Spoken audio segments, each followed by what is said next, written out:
condamné à mort.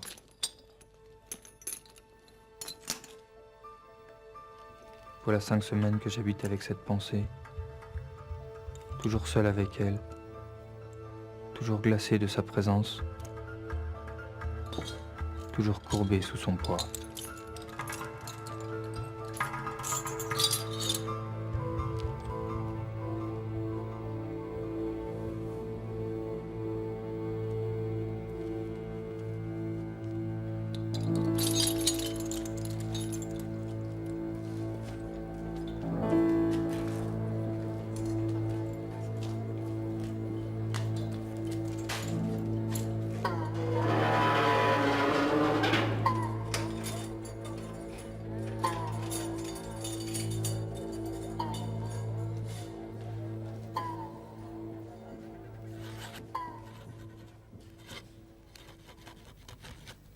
Condamné à mort.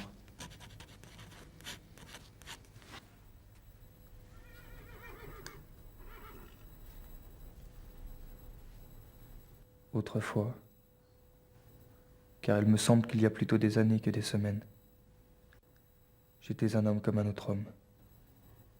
Chaque jour, chaque heure, chaque minute avait son idée. C'était toujours fait dans mon imagination. Je pouvais penser à ce que je voulais.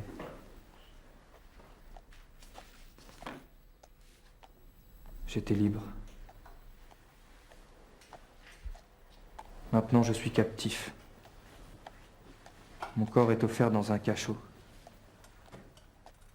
Mon esprit est en prison dans une idée. Une horrible, une sanglante, une implacable idée.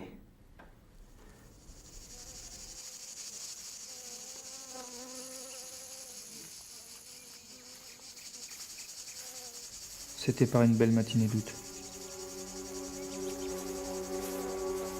Il y avait 3 jours que mon procès était entamé. 3 jours que mon nom et mon crime ralliaient chaque matin une nuée de spectateurs qui venaient s'abattre sur les bancs de la salle d'audience, comme des corbeaux autour d'un cadavre.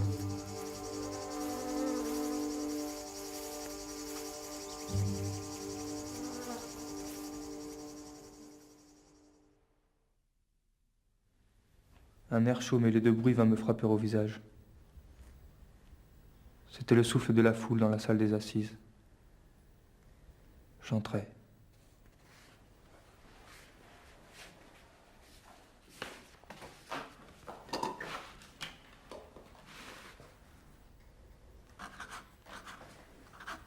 Il y eut à mon apparition une rumeur d'armes et de voix. Les banquettes se déplacèrent bruyamment. Les cloisons craquèrent.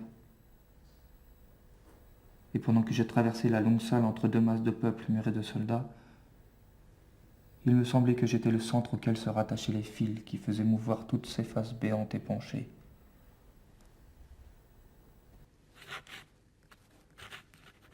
Alors il se fit un grand silence.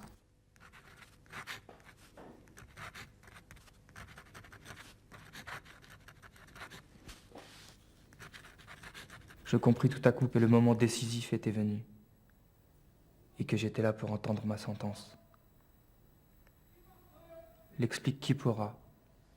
De la manière dont cette idée me vint, elle ne me causa pas de terreur. Les fenêtres s'étaient ouvertes. L'air et le bruit de la ville arrivaient librement du dehors. La salle était claire comme pour une noce.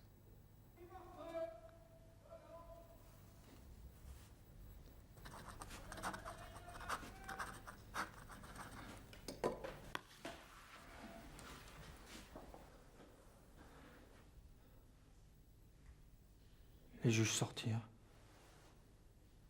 Puis ils rentrèrent. Et le président me lut mon arrêt. Condamné à mort, dit la foule.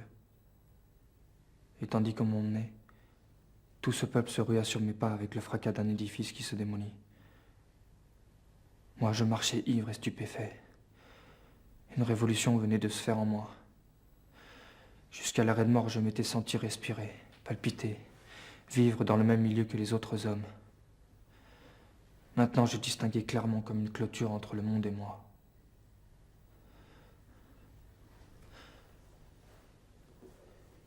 Ces hommes, ces femmes, ces enfants qui se pressaient sur mon passage, je leur trouvais des airs de fantômes.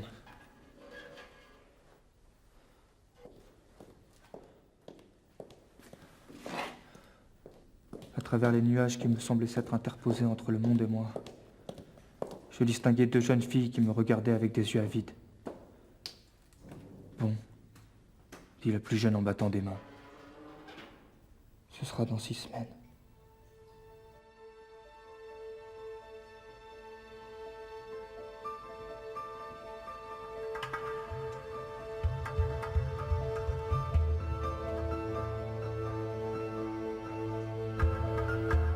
Les hommes sont tous condamnés à mort avec des sursis indéfinis. Qu'y a-t-il donc de si changé à ma situation ? Depuis l'heure où mon arrêt m'a été prononcé, combien sont morts qui s'arrangeaient pour une longue vie ? Combien m'ont devancé qui, jeunes, libres et sains, comptaient bien aller voir tel jour tomber ma tête en place de grève ?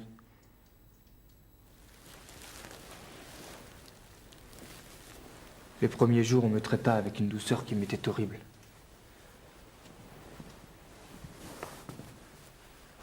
Les égards d'un guichetier sentent l'échafaud. Par bonheur, au bout de peu de jours, l'habitude reprit le dessus.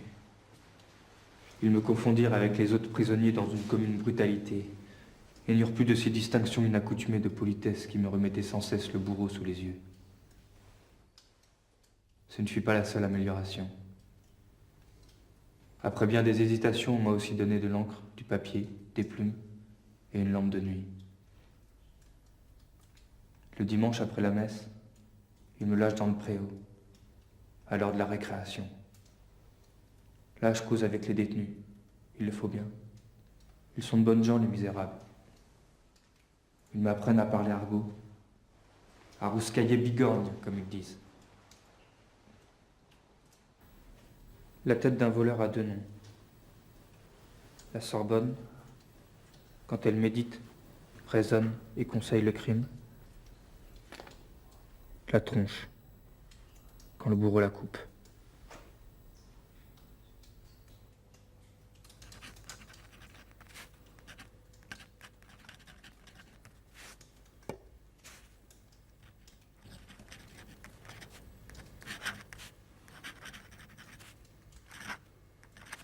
Pourquoi n'essaierais-je pas de me dire à moi-même tout ce que j'éprouve de violent et d'inconnu dans la situation abandonnée où me voilà ?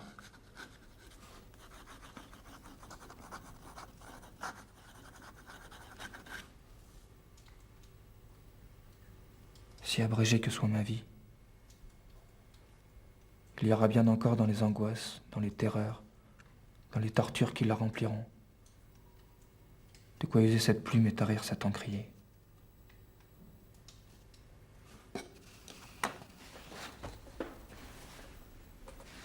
D'ailleurs, ces angoisses, le seul moyen d'en moins souffrir, c'est de les observer.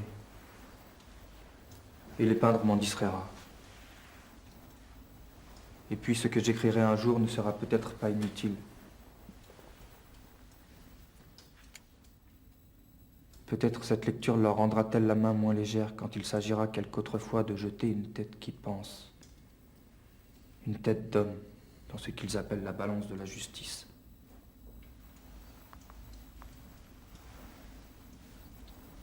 À moins qu'après ma mort, le vent ne joue dans le préau avec ses morceaux de papier souillés de boue.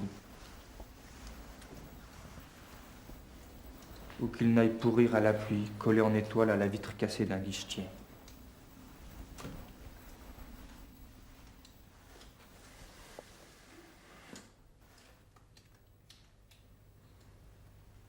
Quand ma tête aura été coupée, qu'est-ce que cela me fait qu'on en coupe d'autres ?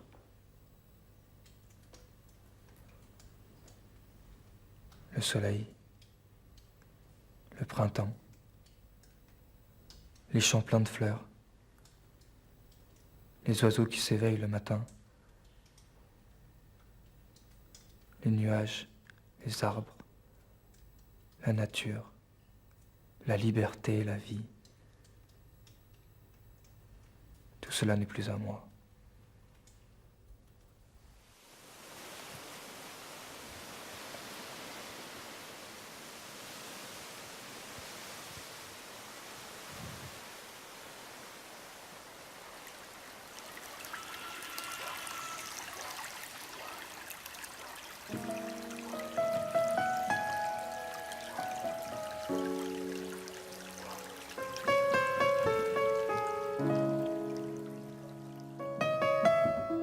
Je laisse une mère, je laisse une femme, je laisse un enfant. Une petite fille de 3 ans, douce, rose, frêle, avec de grands yeux noirs et de longs cheveux châtains. Elle avait 2 ans et 1 mois quand je l'ai vue pour la dernière fois. Ainsi, après ma mort, 3 femmes, sans fils, sans mari, sans père, 3 orphelines de différentes espèces, 3 veuves du fait de la loi. J'admets que je sois justement puni. Mais ces innocentes qu'ont-elles fait? N'importe. On les déshonore, on les ruine. C'est la justice.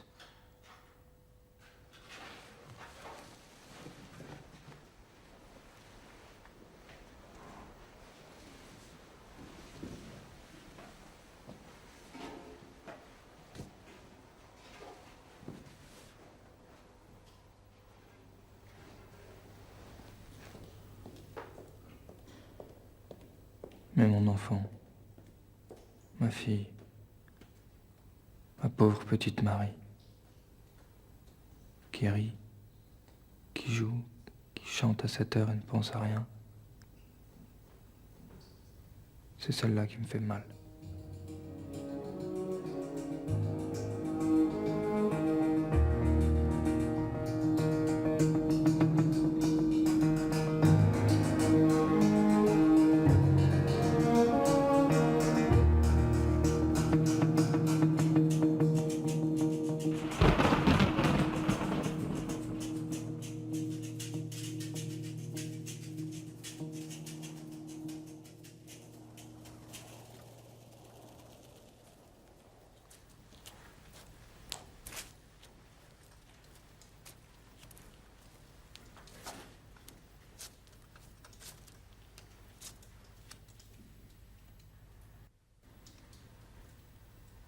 J'aimerais à recomposer un tout de ces fragments de pensée.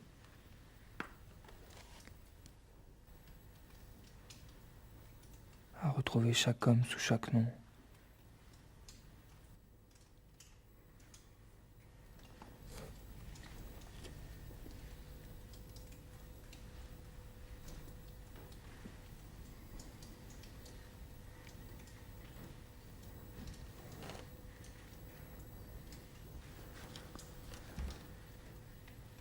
À rendre le sens et la vie à ces inscriptions mutilées, à ces phrases démembrées, à ces mots tronqués, corps sans tête comme ceux qui les ont écrits.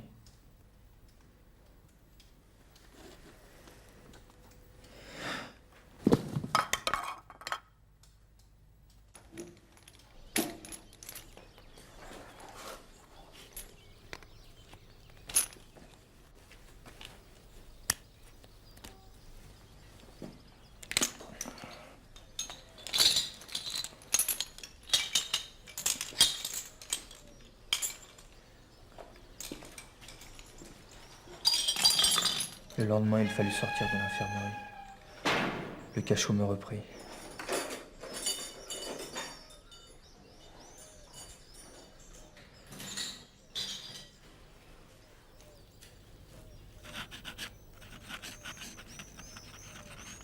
Malheureusement,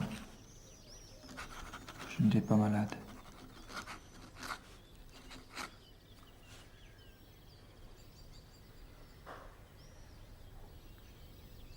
Pendant le peu d'heures que j'ai passé à l'infirmerie, je m'étais assis près d'une fenêtre, au soleil. L'odeur étouffée de la prison me suffoquait. J'éprouvais une grande lassitude.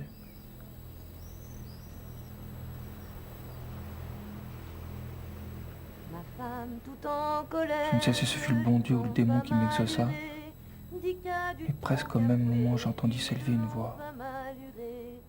Qu'as-tu donc avoué, l'Irlande femme allurée?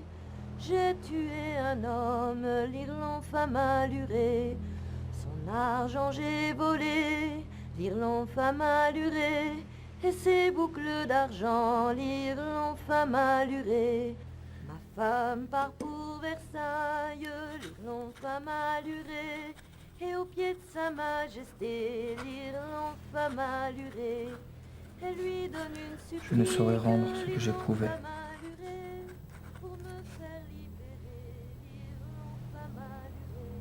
J'étais à la fois blessé et caressé. Mais le grand roi se fâche, l'Irlande femme allurée. Il dit par ma couronne, l'Irlande femme allurée. Je lui ferai danser une danse, l'Irlande femme allurée. Où il n'y a pas de plancher, l'Irlande femme allurée. Où il n'y a pas de plancher.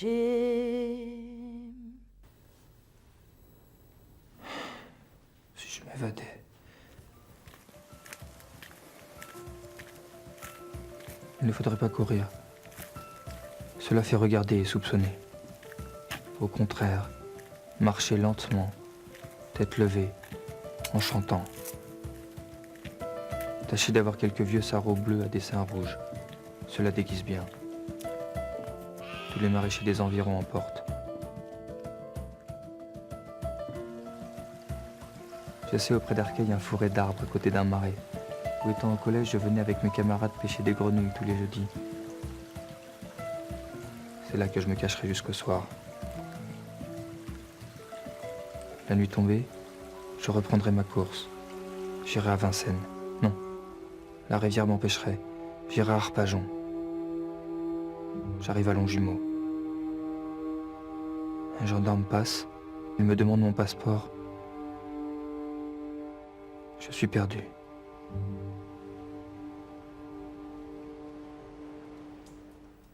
C'est pour aujourd'hui.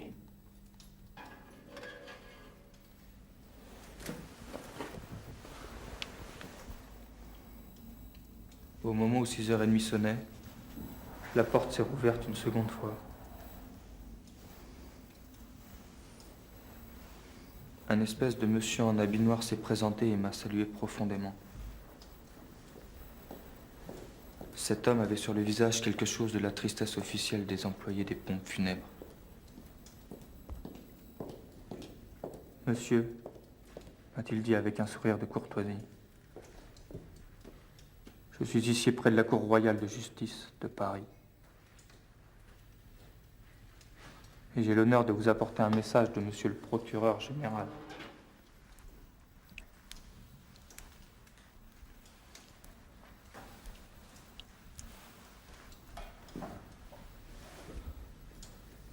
La première secousse était passée.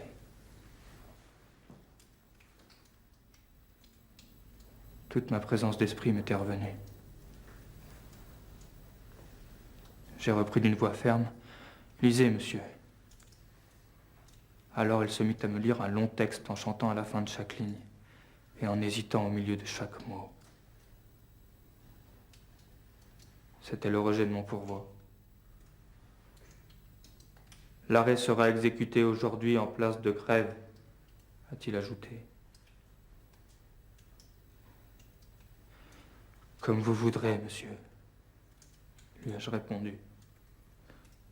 À votre aise.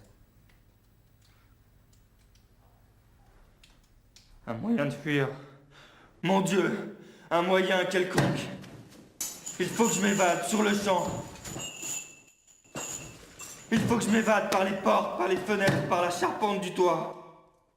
Quand même, je devrais laisser de ma chair après les poutres.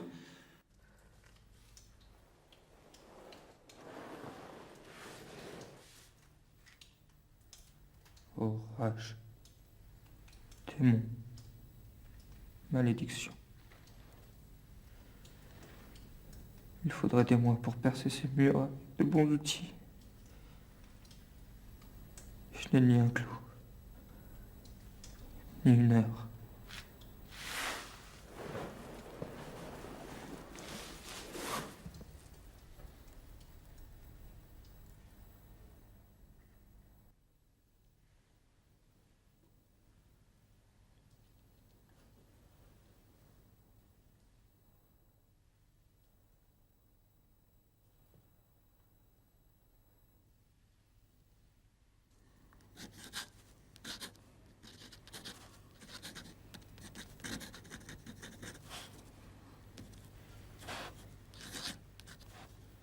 Pour ma pauvre petite fille. Encore 6 heures et je serai mort.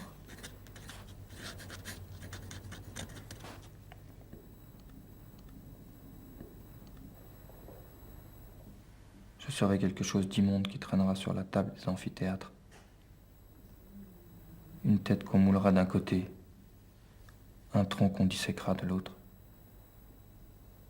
Voilà ce qu'ils vont faire de ton père. Ces hommes dont aucun ne me hait, qui tous me plaignent et tous pourraient me sauver.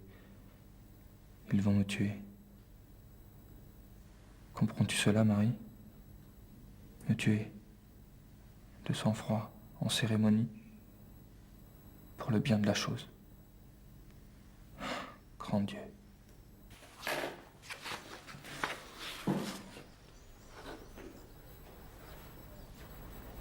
Quand elle sera grande, que deviendra-t-elle si elle va jusque-là? Son père sera un des souvenirs du peuple de Paris. Elle rougira de moi et de mon nom. Elle sera méprisée, repoussée, vile à cause de moi.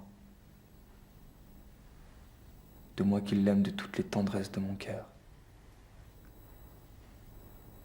Oh, ma petite Marie, est-il bien vrai que tu auras honte et horreur de moi?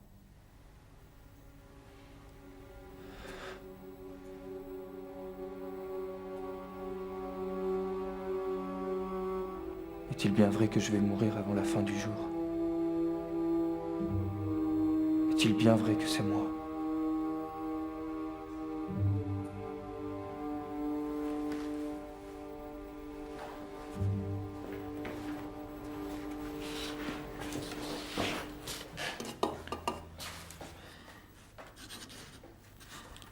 C'est moi qui vais mourir.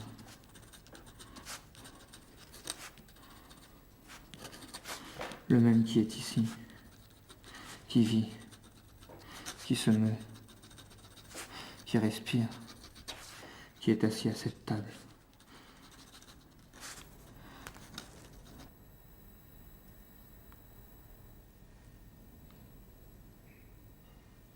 Encore si je savais comment cela est fait. Et de quelle façon on meurt là-dessus.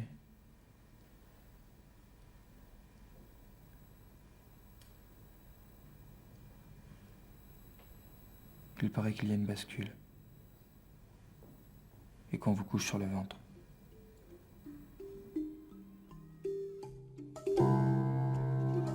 J'ai fait un rêve. J'ai rêvé que c'était la nuit.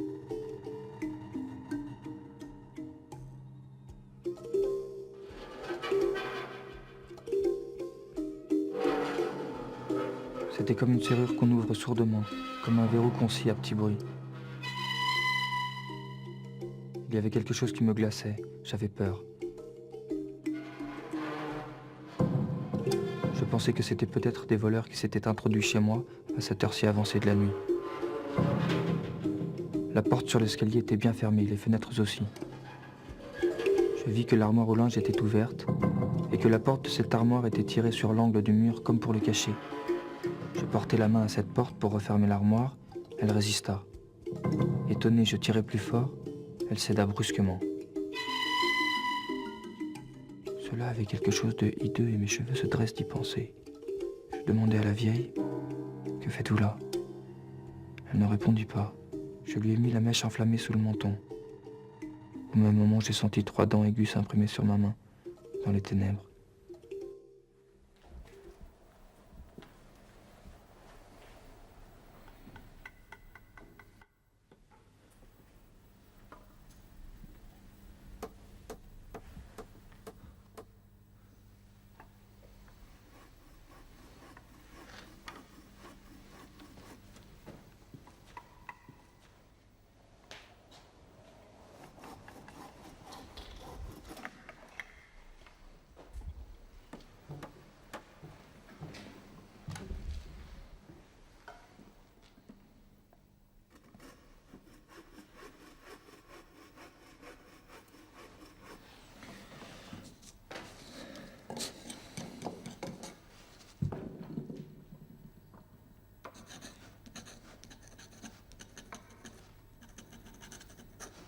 Il est 1h15.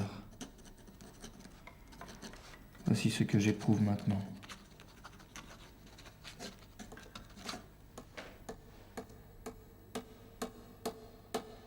Chaque fois que je me lève ou que je me penche, il me semble qu'il y a un liquide qui flotte dans mon cerveau, qui fait battre ma cervelle contre les parois du crâne. J'ai des tressaillements convulsifs. Et de temps en temps, la plume tombe de mes mains comme par une secousse galvanique. Les yeux me cuisent comme si j'étais dans la fumée. J'ai mal au coude.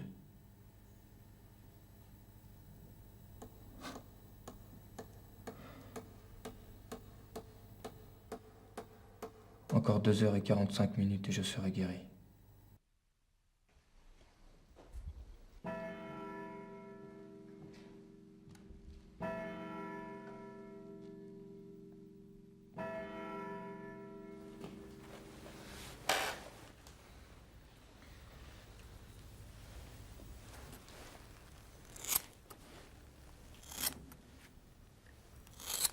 Ils disent que ce n'est rien, qu'on ne souffre pas, que c'est une fin douce, que la mort de cette façon est bien simplifiée. Qu'est-ce donc que cette angoisse de 6 semaines et ce râle de tout un jour?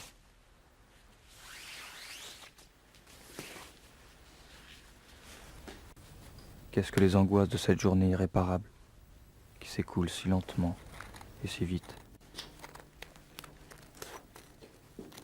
Qu'est-ce que cette échelle de torture qui aboutit à l'échafaud?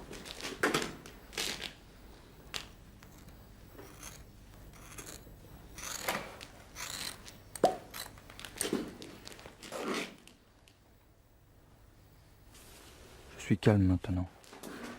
Tout est fini. Bien fini.